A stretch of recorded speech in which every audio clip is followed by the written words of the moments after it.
Masha એજ્યુ વર્લ્ડમાં આપનું સ્વાગત છે. તો ચાલો આજે આપણે એક મસ્ત મજાની જૂની વાર્તા સાંભળીએ. આ વાર્તા છે એક સાધારણ માછીમારની અને એના જીવનમાં આવેલા એક એવા નિર્ણયની જેણે બધું જ બદલી નાખ્યું.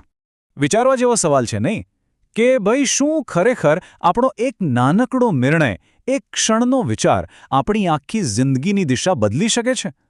ચાલો આ વાર્તામાં આ જ સવાલનો જવાબ શોધીએ. તો વાર્તા શરૂ થાય છે દરિયા કિનારે આવેલા એક નાનકડા ગામથી અને આપણા વાર્તાના નાયક છે મહંમદ. મહંમદનું જીવન છે ને એકદમ સીધું સાદું હતું. એ અને એની વૃદ્ધમાં એક નાની એવી ઝૂંપડીમાં રહેતા. રોજ સવારે એ દરિયામાં જતો, માછલીઓ પકડતો અને જે કંઈ થોડા પૈસા મળે એનાથી માંડ માંડ 2 ટંકનું ખાવાનું ભેગું થતું. ખૂબ મહેનત હતી, પણ જીવન બસ એમ જ ચાલતું હતું. પણ પછી એક દિવસ એવો આવ્યો જે બીજા દિવસો જેવો સામાન્ય નહોતો. એ દિવસે કંઈક એવું થવાનું હતું જેની મામદે કલ્પના પણ નહોતી કરી. તે દિવસે તો જાણે નસીબ જ રૂઠ્યું હતું. મહંમદ બિચારો કલાકો સુધી દરિયામાં જાળ નાખતો રહ્યો, પણ દર વખતે જાળ ખાલી જ પાછી આવતી. સૂરજ પણ આથમવા આવ્યો હતો અને મહંમદની હિંમત પણ હવે તૂટી રહી હતી. આટલી બધી મહેનત અને પરિણામ એક મોટું શૂન્ય. હાથમાં એક પણ માછલી નહોતી. એનું દિલ નિરાશાથી ભરાઈ ગયું હતું. અને પછી જ્યારે તે બધી આશા છોડીને છેલ્લી વાર જાળ ખેંચી રહ્યો હતો ત્યારે જ એકદમથી એની જાળ ભારેખમ થઈ ગઈ.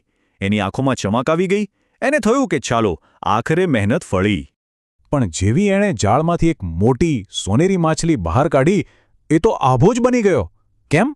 કારણ કે માછલી માણસના અવાજમાં બોલી રહી હતી. હા, સાચે જ. મહંમદને તો પોતાના કાન પર વિશ્વાસ જ ના આવ્યો. એને લાગ્યું કે હું કોઈ સપનું તો નથી જોઈ રહ્યો ને. અને બસ અહીંથી જ આખી વાર્તા પલટાઈ જાય છે. હવે મહંમદની સામે એક એવી પરિસ્થિતિ હતી જ્યાં એને એક બહુ જ અઘરો નિર્ણય લેવાનો હતો. એ માછલીની આંખોમાં આંસુ હતા. એણે કરગરતા કહ્યું, મારી મા બહુ જ બીમાર છે. હું એના માટે દવા લેવા નીકળી હતી. જો હું સમયસર પાછી નહીં પહોંચું તો એ નહીં બચે. પછી મારા નાના ભાઈ બહેનોનું કોણ ધ્યાન રાખશે? એના અવાજમાં ખૂબ જ પીડા અને લાચારી હતી. હવે વિચારો મહંમદની હાલત. એક બાજુ એની પોતાની અને એની માની ભૂખ હતી, જેના માટે આ માછલીને વેચવી ખૂબ જ જરૂરી હતી, અને બીજી બાજુ એક જીવ બચાવવાનો સવાલ હતો. એક આખો પરિવાર વિખેરાતો બચાવવાનો મોકો હતો. હવે એ શું પસંદ કરશે?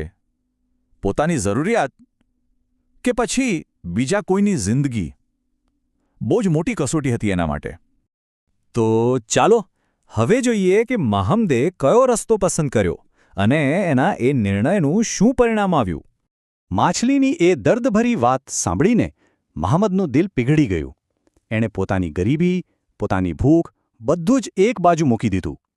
એણે એક ક્ષણનો પણ વિચાર કર્યા વગર દયાનો રસ્તો પસંદ કર્યો અને એ માછલીને પાછી દરિયામાં જવા દીધી.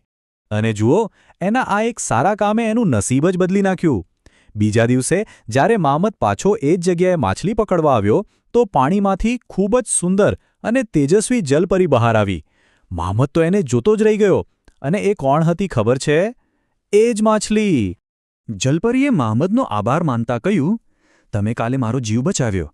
તમારી એ દયાના બદલામાં હું તમને એક વરદાન આપું છું કે આજ પછી તમારી જાળ ક્યારેય ખાલી નહીં રહે. અને આ વરદાનની સાથે જ આપણે વાર્તાના સૌથી અગત્યના ભાગ પર આવીએ છીએ કે આખી વાર્તા આપણને શું શીખવે છે. અને ખરેખર જલપરીનું વરદાન સાચું પડ્યું. એ દિવસ પછી મહંમદ અને એની માના જીવનમાંથી ગરીબી અને ભૂખ હંમેશ માટે જતા રહ્યા. એમનું ઘર સુખ અને શાંતિથી ભરાઈ ગયું. તો આ વાર્તાનો સાર બહુ સીધો અને સ્પષ્ટ છે. તમે જે સારું કામ કરો છો, જે દયા બતાવો છો, એ ક્યારેય નકામી નથી જતી. એનું ફળ તમને કોઈને કોઈ સ્વરૂપે પાછું મળે જ છે. મહંમદના એક નિસ્વાર્થ કામે એનું આખું જીવન સુધારી દીધું. આ વાર્તા સાંભળ્યા પછી આપણે પણ વિચારવું જોઈએ ને કે આપણા જીવનમાં પણ ક્યારેક આવી પરિસ્થિતિ આવે છે જ્યાં આપણે આપણી જરૂરિયાત અને કોઈના પ્રત્યેની દયા આ બેમાંથી એક પસંદ કરવાનું હોય છે.